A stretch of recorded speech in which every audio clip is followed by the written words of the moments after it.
Hello, welcome to Headlam Group's interim results for the 6 months ended 30th of June 2022. I'm Chris Payne, I'm the Group's Chief Executive. So just the first slide actually is 30 years of Headlam. So we've just added the 30 years to that to note that Headlam is actually in its 30th anniversary. I'll come back to that point because it has some meaning in a slide at the moment, but it's great to be able to present the results in Headlam's 30th year. So just the agenda, we've got a few things here just to cover, a little bit about us, a summary of the financials for the first half of 2022, and I'll give perhaps a bit more time to talking through an update on the strategy and how we're progressing on ESG. And then I'll close with a view on current trading and the outlook for the year. So about us, this is Headlam on a page. I mentioned earlier the 30th anniversary. Now, 66 businesses across the UK, many of those are regional floor covering businesses, and some of those have been around for over 100 years. So there's a real great sort of depth of heritage amongst the business. As I said, 30 years for Headlam as a group, but many of the businesses in the group have been around for much longer. That just sort of shows the age and depth of quality of the business that we've got around the UK in particular. We've got national scale, and we've mentioned 21 distribution centres and hubs here. Without calling out all of the boxes on this page, I think what it does show is we've got strength in depth, we've got breadth of service, and we've got that real kind of quality organisation behind us. I think what it does show is that there's a number of opportunities for growth. Many of those are called out on the later slides as well. So just turning to the financials, there's a few points here to mention. I think one thing it's probably worth saying straight out is that it's quite a tough economic market at the moment, and we've got some cost pressures, we've got demand pressures. So it is pleasing to be able to report some first half results, which, albeit slightly behind in terms of revenue, we are actually up slightly year on year in terms of profitability. Many of these points I'll come back to in slides very shortly, but just in high level, what we have seen is a slight shift towards the European business, who perform slightly better than the UK, a slight shift towards the commercial part of the market, away from residential, which I'll come back to. And we've seen a sort of temporary uplift in the gross margin that we've seen coming through as a result of the inflation that we've seen on our supply of goods. And that's helped us mitigate some of the cost pressures we've seen further down the income statement in terms of costs. And you'll see in a slide later on that the cost impact has been quite significant, but we've largely been able to mitigate that so far. It's worth saying just towards the end of this slide, we do refer to the sort of, again, strength of the business. We've got some undrawn banking facilities, so we remain in net funds. And we're also going to announce a proposed ordinary dividend at the half year, which reflects the progressive nature and the year-on-year improvement of our profitability. So this is a slide that we put up. It's our UK daily sales chart, which is presented on a like-for-like basis. This is something that we produce every year. And the reason we do that is to show consistency. And the last couple of years, of course, I've been mentioning how inconsistent the trading performance has been as we saw the impact of COVID in 2020. And of course, 2021 also affected in Q1, where we saw a shift of demand from Q1 to Q2. What we've seen in 2022 is a relatively flat performance, and it's followed a sort of similar pattern to what we've seen in previous years, but it has remained a slightly more flat profile. And that's to reflect a couple of things, really. One is the residential weakness that we've seen, and I'll come back to. And secondly is to seen an offset and an improvement in the performance of the commercial side of the business. All that's done really is had a sort of flattening performance profile over the course of the first half. So just turning to the income statement, many of these lines I'll actually detail out a little bit more detail on coming slides. So revenue and the profit bridge that we talked to on gross profit, operating profit, I'll come back to in slides. But what it does show is that there is a relatively consistent performance on revenue, a slight improvement in margin, and a slight improvement in profit despite the cost headwinds. I also pull out non-underlying items on here, which I'll come back to with a slide very shortly. So this slide calls out our revenue bridge, and it bridges the revenue that we had in the first half from 2021 to the revenue we had in the first half of 2022. And the two key things it does pull out is the UK revenue and the continental Europe revenue, and the difference between like-for-like and other changes. So if I just cover the UK first, now this is where we've seen difficult markets, and we've seen some like-for-like reductions in volume. Now, unfortunately, also we've had a reduction in working days, which hasn't helped. So that leaves our UK revenue slightly lower than we've seen in the prior year. But the offset of that is continental Europe, as I mentioned earlier. So we've seen a slight swing towards continental Europe. Now, in continental Europe, we've seen like-for-like positivity, and that's largely driven by the French business, which is still delivering on its change program that it was going through the last couple of years, and that really has delivered some great returns in recent times. And secondly, the Dutch market has been slightly stronger than the UK market, and the Dutch market has continued to perform well locally. So when you add those two together, it does mean that the revenue is largely flat, albeit slightly lower, but we've seen this shift from the UK towards Europe. And what's that done to profit? So over the page, we can talk to the impact on profit. And this slide in particular pulls out the impact that we've seen of inflation and the price inflation that we've seen coming through on our cost of goods. So I mentioned earlier the residential softness in demand and that being offset by inflation, and you can see that being played out on this slide. So this bridges the operating profit from 21 to 22, and we can see that gross margin effect of reduction in gross profit from the reduction in volume being just offset and slightly more than offset by the price inflation we've seen. Non-underlying items is a pulled out item, again, dominated this year for the first time by the insurance proceeds we have received in the first half following the fire at our Kidderminster distribution centre at the back end of last year. So that fire, we took a relatively large write-off to write down of the equipment in the building last year, and we're starting to see that come through in cash now. As usual, that will take a little bit of time to come through. So most of the proceeds we've received so far relate to the loss of stock and equipment, and we expect a bit more to come.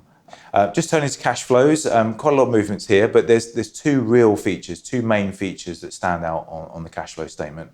One is around the investment in inventory, and we talked about sort of building stock to protect against the product supply issues and the rising inflation that we anticipated. So we had a stock build towards the end of last year, and we've continued to build stock into this. And that's also been resulted in a pay down of the creditor payments that we had at the end of last year. So there was a build-up of payables at the end of last year, which we've paid down this year. So that's resulted in a net working capital outflow.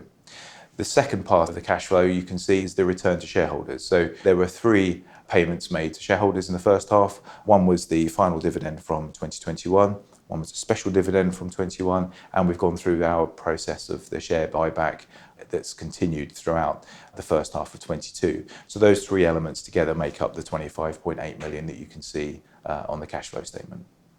So balance sheet, I mentioned the sort of strength in depth of our business. It's a key feature of the business, and that remains the case. So we do have a strong underpin on the balance sheet through owning our freeholds. Typically, all of the distribution centres are owned by the business, and that does create a freehold property portfolio worth in excess of £100 million, and that underpins the fixed assets parts of the balance sheet. We also have this depth of inventory that I mentioned, and we've been building that inventory to protect against supply issues that we've seen in the last 12 months, and also in anticipation of the price increases coming through. Of course, the other aspect of that is that there has been inflation in that stock. So that stock number that's now reflected in our balance sheet is at the higher price that we've paid in recent months. There are undrawn banking facilities. I mentioned the fact that we remain in net funds, and I've got a slide in a moment where I do talk about what the net funds have done during the course of the first half. This is a slide that I do like to produce because it shows what the trading looks like and the impact on cash throughout the period. We don't just produce a half year and a full year number. And what you can see here is it's a fairly consistent pattern that you see year on year. But for the first time, what I've done is added a sort of dotted line, if you like, to the performance for 2022, which shows what the impact has been of this return to shareholders that we announced at the end of last year. So that's had an impact of clearly reducing net funds, but without that additional return, the net funds position would have been slightly higher. So we expect that pattern to continue for the rest of the year. So just turning to strategy and an update on our ESG actions. So strategy first. This is a slide that I've shared before. The main feature of this slide really is to break out our target audience. So bottom half of the slide shows the work that we did to analyse the marketplace, and we've broken that marketplace down into 7 key customer groups. On the left-hand side of the slide are the traditional retailers that our regional businesses with all that great heritage and service proposition would have typically served and still do. And on the right-hand side of the slide are the customer groups that we're now targeting to expand into. And this is where we've got low market share. So this slide, again, has been the feature of much of the conversation within the business, and I've talked to how we're going to use this to grow our business in the future. So a really key slide for us to focus our growth activity on. So again, this is a slide which shows the sort of driving force of our strategy at the moment. We've got trade counters, multiple retailers, the investment that we're making in the digital and e-commerce side of our business to enable the growth into these new spaces, and then what we're doing with our own product brands. So real progress on these features, but the two on the left are the ones we've spent most time talking about in the past, and we've got some slides that call out the developments that we've seen in the first half of the year. So trade counters, we've got some pictures there of 4 trade counters that have been newly refurbished. Just as a reminder, this was taking our network of 50 odd trade counters, and we're looking to nearly double that to 90 over the course of the coming years. But the 50 that we have will be completely refurbished and invested in so that they have a common look and feel akin to the pictures that you see on the right-hand side of this slide. So relatively modest level of capital required for each of the developments, and we've been quite ambitious at doing this over a relatively short period of time. So we're looking to roll these sites out completely in the next couple of years. And what we've seen is, in particular, the performance of the new sites have really outperformed the sites that were uninvested, and indeed outperformed the rest of the business. So the revenue, for example, is up year on year on those sites that we've invested in, which clearly is contrasting with the results that I talked about for the group for the first half as a whole. So we are on track to deliver those sites that we talked about. So we'll have 30 invested sites this year. That will rise to 60 the following year, and then 90 after that. So we've got a really strong pipeline. We've got a team looking at these sites, a team that have developed a blueprint, and as you can see, we're rolling those out across the country as we speak. We've appointed a new MD of trade counters, and the purpose of that was to get him in early, to really add some focus and drive and turn this into a commercial organisation that's going to give us the £200 million worth of revenue that we've identified in the course of the coming years. Multiple retailers, I talked about this in depth at the year end, and I'm pleased to say that we've actually made some great progress in this space. So we've identified a number of new customers, we've made propositions to those businesses, and we've secured new customers in the period. That's fantastic news, and we've pulled out a handful of names here. Oak Furniture Land I talked about at the year end, but it's great to be able to announce that we've now got a nationwide contract in place with Homebase as well, delivering a number of products in there. And I've got a little bit more detail on that in the slide in a moment. But this demonstrates that we are implementing our strategy that we've laid out, and we are going after that part of the market where we've got relatively low share. So just calling out Homebase and one of the top 10 UK house builders that we've delivered a contract for this year. So Homebase, 2-year contract, started this year. Now that's a nationwide contract delivering a relatively modest number of product SKUs. But the good news there is that we're able to scale that up. We're able to leverage our national network and offer our expertise to a UK leading retailer. And then the house builder, again, we mentioned that this was a target audience for us. Great to be able to report that we have secured a contract with one of the top 10 house builders in the UK. Early days, we've only just recently signed that contract, and we've got our first sites and our first plots to be able to put product into in Q3. So we should be able to see some revenue coming through in the second half. Again, very exciting, gives us an opportunity to prove this is a new customer group, give us the opportunity to target further growth in the coming years. I mentioned around the investment in the enabling of sort of digital and e-commerce underpin to some of these customers. So we talked in the past about developing our new app, which is now available for download on the App Store and Google Play, which is great news. But we have also invested in being able to sort of plug into some of these new customers so that they're now able to load their orders electronically. They don't have to use the telephone. Of course, much of our orders still come in a more traditional way because we've still got the vast number of our customers are in that traditional retail space. But we've increased the percentage of our sales being received via an electronic channel to 26% of our sales. We had a target of 30 this year, so we're getting there, up from 11% in 19. So we are seeing that start to come through. The app, as I said, is now up and running. We're seeing sales just under £4 million coming through that channel. But again, that's just one feature of the investment that we're making in our sort of digital footprint, if you like. I mentioned products and brands, and this is something that we've probably not talked a huge amount about in the past, but it's something that is important to make us aware in the consumer's minds and in the presence of the retailers. So we've got a number of product brands that span quite a range of price points. Again, that's important in today's marketplace, and I'll come back to that in a moment. But our price points would be from less than £10 a metre right up to over £150 a metre, depending on what the product is, what the brand is, and what the quality is. So we're able to serve the entire sort of spectrum of the marketplace, really. We've got some brands that we're investing in that consumers might be aware of, and we've got some brands that we're investing in digitally, so we're improving the websites, launching sort of media campaigns, making it more aware in the marketplace. So that's something that we've seen deliver a good impact in the market on, and Every Room is a great product that we've now put into the marketplace, good quality product at an affordable price. Consumer feedback and customer feedback has been really positive. That's now available across the country. Importantly, we are able to put out sort of free stands to our retailers who can really embrace this. We're well stocked, ready for sales in this space. So this was a real targeted product to recognise the need for us to address that sort of a more affordable end of the market. So good product, well received, and is now out for sale. So turning to an update on our ESG strategy and the progress we've been making this year, and I'll also cover some of the appointments at the board. So E, S and G, again, I'll remind everyone those are three different things. So turning to the environmental side, we have been working on our actions and plans towards achieving net zero by 2035. We've been rolling out things like installing additional solar panels on the roofs of our DCs. We've been ordering and developing low emission vehicles, and we're now operating our first electric van in Scotland, for example. On the S, we've been working very hard to develop a community-wide scheme, if you like, to support the community that we're in, called My Headlam Community. And that looks at developing charitable support, volunteering days at food banks and the like, just to really reflect the fact that we are a regional business and we operate in our local communities. We've just addressed some of the pay and benefits for people across the business, whether it's just enhanced pension benefits. We've moved people to the national living wage, for example. And also from a recognition perspective, we have launched a new scheme where we're really celebrating success of people who have gone above and beyond, whether it's performance, behaving just the way that we just wish people to behave, and doing that going the extra mile and recognising that. We've also launched a long service scheme for people who've been in the business for a long time and shown that sort of loyalty to Headlam, and that's something new for this year as well. On the G, we've now got our ESG committee that's established. It's executive committee, but also attended by a non-executive director. So real progress on the ESG front. Turning to the board, we've appointed Karen Hubbard, who started 1st of September.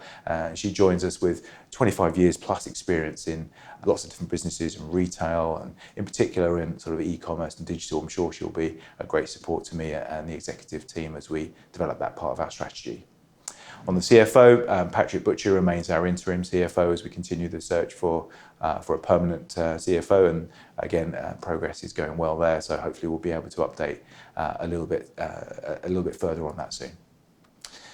So turning to current trading and the outlook, I think the summary of this is really more of the same. I think the economic outlook is quite difficult to predict and quite gloomy. I think you've got these cost pressures, residential demand remains a bit challenging.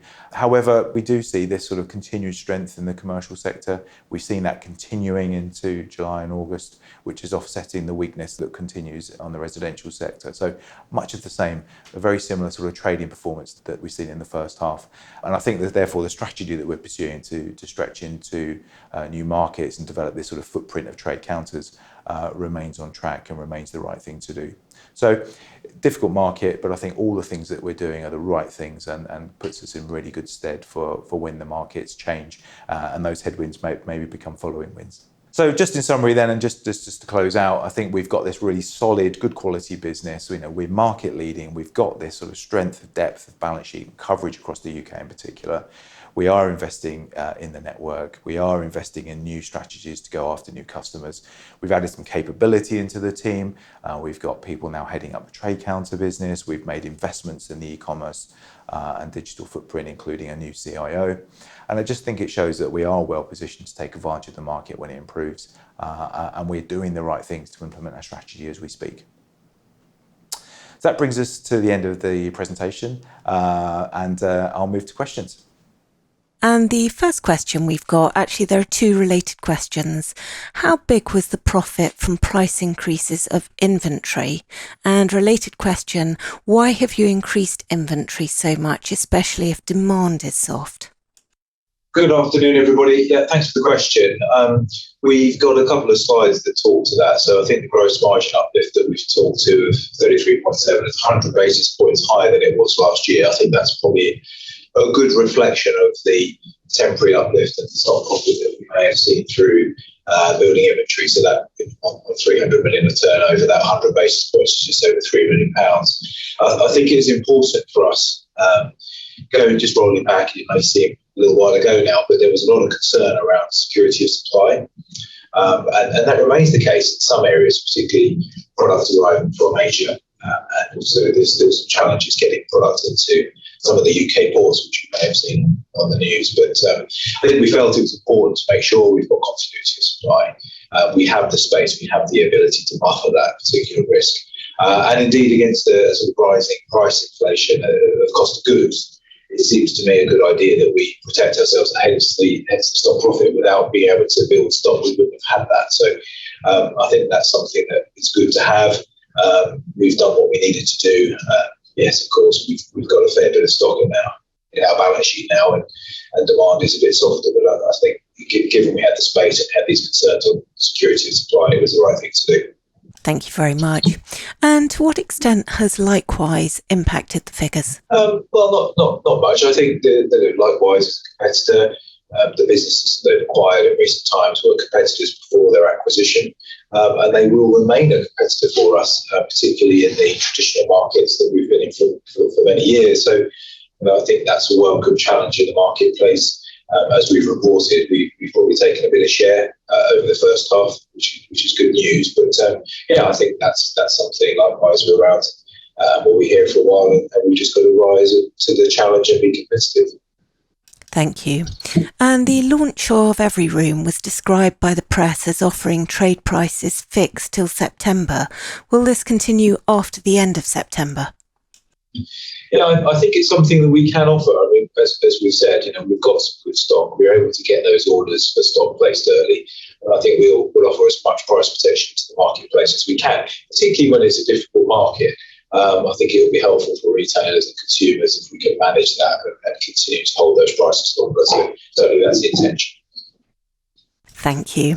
And regarding house builders, can you give us an indication of the size of the opportunity? How much per annum, £1 million worth, and could that mean? And what's the pipeline on other top house builders? Yeah, we've done a little bit of research into the size of the marketplace. Now, without calling out any specific individual house builders, on average, the top 10 house builders will do around about just under 20,000 plots a year each. And each house will generate just over £1,000 worth of flooring at trade prices. So £20 million a year is a typical sort of flooring spend for these guys. So that's the size of the prize, the size of the opportunity. Now, clearly, signing up a national account with somebody doesn't mean that you get all of their flooring sales. There will be some that you won't be able to serve, or they'll choose to go elsewhere. So we don't anticipate to secure all of the sales of an individual house builder, but we should get a decent proportion. If it's half or more, that would be great. So that's the size of the prize. I think it's important that we're able to demonstrate that we can deliver great service. And as we have in other spaces, if you can deliver great service, they become a reference client, and then we can grow from there. So we start with one. It would be great to add a couple more perhaps in the coming months and maybe next year. Thank you very much. And two questions on the share buyback. One asking, why aren't you being more aggressive? And the other saying, who are the beneficiaries of the share buyback programme, as it doesn't appear to be the existing shareholders? Wouldn't a special dividend reward the loyalty of existing shareholders better, rather than conferring this benefit on speculators? So two questions there. Yeah, no problem. Just addressing that the second part, I think the individual shareholders have got different views on whether buybacks or specials suit their particular circumstances. And as we announced at the end of March, we were keen to ensure that we had a good coverage over the various options. So we ended up doing a bit of both and sort of playing a bit of a middle furrow there of providing a good deal of special dividend, which we obviously paid out in May in the first half. And that satisfied the shareholder group that was looking for a special dividend. And there are other shareholders who prefer the accretive nature of a buyback program that, with an ever decreasing number of shares, means that the performance of the business is therefore confers a higher value and a higher earnings per share for those remaining. So some of the shareholders prefer that, particularly in a market where perhaps we're trading at a low point in share prices, and as we know, the share prices have been quite challenged in the markets for recent time. So we're trading on a bit of a low multiple. So hence the board's view that perhaps doing a bit of both, a buyback and a special, would be the right thing to do. And is there any reason you're not being more aggressive on the buyback? Yeah, we were keen to ensure that we were following the safe harbour rules of limiting the numbers of shares that we would buy in the marketplace to 25% of the trades of the preceding day. So we followed those market abuse guidelines and the safe harbour regulations. So those are conveyed in that arrangement. So we've issued those to the brokers to trade on our behalf. So we're standing off being arm's length and allowing that to go through on a market basis. Thank you. And does the company anticipate making acquisitions going forward, given that the current economic climate may provide opportunities and Headlam's dominant market position and balance sheet strength? I think it's something we remain open-minded to, of course. Now, whether opportunities present themselves is another matter. And I think the finding opportunities that look a bit like we already have a good share probably is less interesting, but maybe opportunities which give us the opportunity to try something different or address areas of the market where we're perhaps a little bit more underweight or underrepresented. That would be the areas, I think, which would make more sense to us. So it's something we remain open to. And if there are opportunities available, certainly we will look to secure those. Thank you. And is there any intention to appoint floor covering industry experts to the board who have more relevant knowledge of the specific sector? I think my view on the board is that the reason the guys are there on the board is an oversight for us and the exec team, and also to provide some support, guidance, and thinking about how we apply strategy and go forward. There's a lot of industry knowledge within the executive team and in the wider leadership team. So I think that's already covered. If you think about a strategy and what we're trying to achieve, we're trying to, I suppose, break into new market territories. Mine is slightly different skill set, slightly different experience set. So it's not surprisingly much of the board's focus and expertise is in areas perhaps that the incumbents within the executive team and the leadership team haven't got so much experience of. So I think it's great to have that balance of skill set around the table. Thank you very much. And can you quantify the significance of the end of the fixed price energy contract in October? Well, I don't know exactly how that's going to pan out, but you might imagine, and you will have seen, that the wholesale gas price, for example, has gone up fivefold. And we're not a big energy user, but we've got a number of warehouses and sites around the group where we do have, on a normal year, perhaps around £1 million worth of spend or so on E-line power. So it's a multiple of that we're looking at now. Time will tell how that actually pans out and what we end up with in the marketplace, because it will be decided at the time. But it is quite a meaningful step forward. Hence, I noticed the analysts have adjusted their models accordingly. So yeah, it is quite a meaningful cost headwind that faces us. Thank you. And the share price has fallen by nearly 50% over the last 12 months. What does the board think has happened and what's been done to address it? Yeah, as I mentioned just now, funny enough, I think equity markets are a bit challenged, and particularly businesses that perhaps are a bit more consumer facing. I think, from our perspective, all we can do is look at our strategy, implement our strategy, demonstrate that we're making progress on our strategy, and let the performance of the business speak for itself. And I think that's all we can do as a management team. The market will place whatever value it does on that. So I think we're doing the right things. These results will hopefully show that we're able to compete and combat some of the market challenges we're seeing. And as I said, we've laid out a strategy, we're demonstrating delivery against it. And really, that's all I think we can do as a management team. Thank you. And should the market weakness deepen, what operational actions, i.e. beyond the strategic initiatives, can the company take?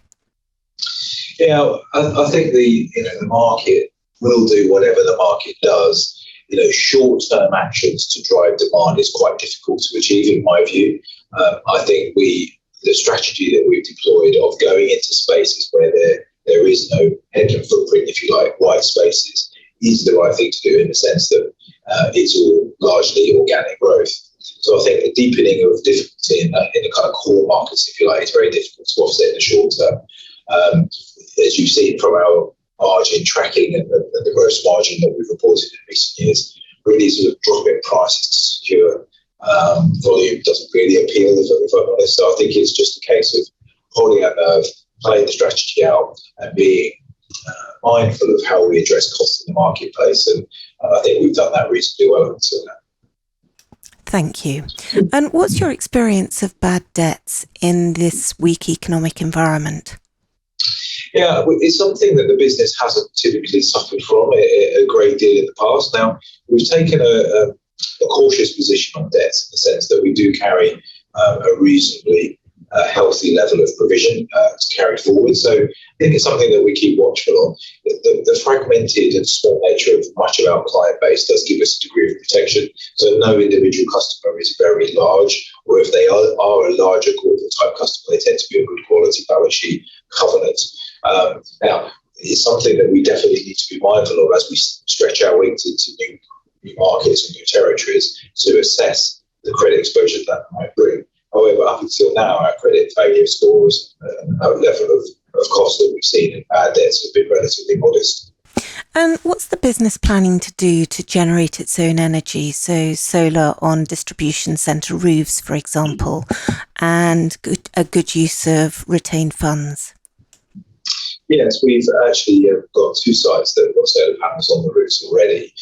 We've commissioned and had some site surveys done on some of our distribution centres, which have not surprisingly shown a good, strong opportunity for returns and for, importantly, energy generation. So we're actually going through a process at the moment of looking at making applications for solar panels and output generation for all of our distribution centres. So that's something that we are active on right now.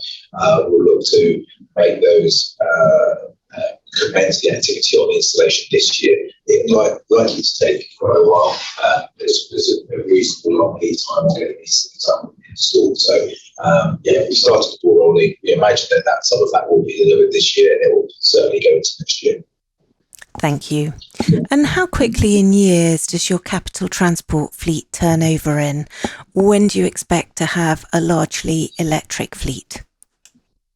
Yeah, that is a very good question. And one of the challenges of a path to net zero is to look at how you can move all of your fleet, whether it's company cars, whether it's light goods vehicles, or heavy converters to a zero emission basis. Our vehicles are on somewhere between 5 and 7 year cycle, depending on the replacement program. And therefore, we are mindful of needing to swap those out at some point. We've got some electric vehicles in the fleet, whether it's company cars. We've got some light goods vehicles that are already electric. The technology for low emissions or zero emissions HGV isn't there quite there for us yet.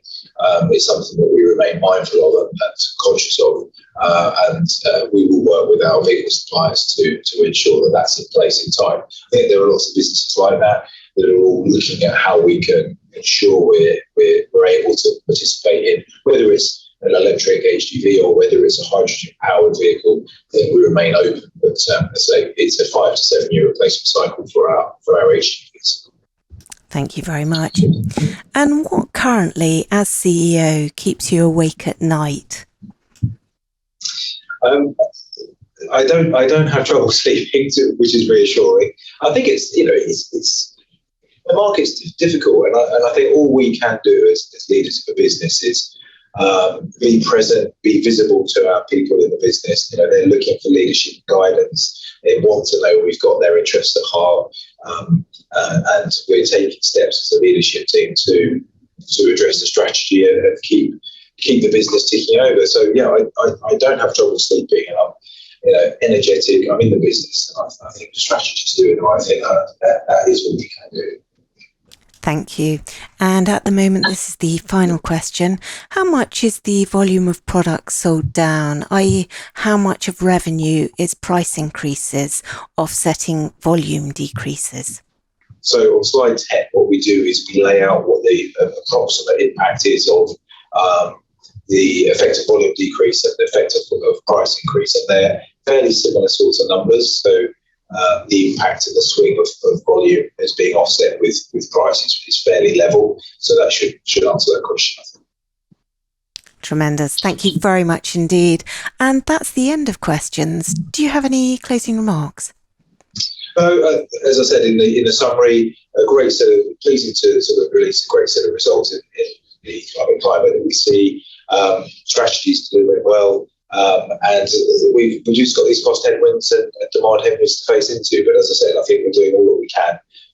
So it's great to be able to report these results and also a sort of positive outlook, if you like, for the rest of the year.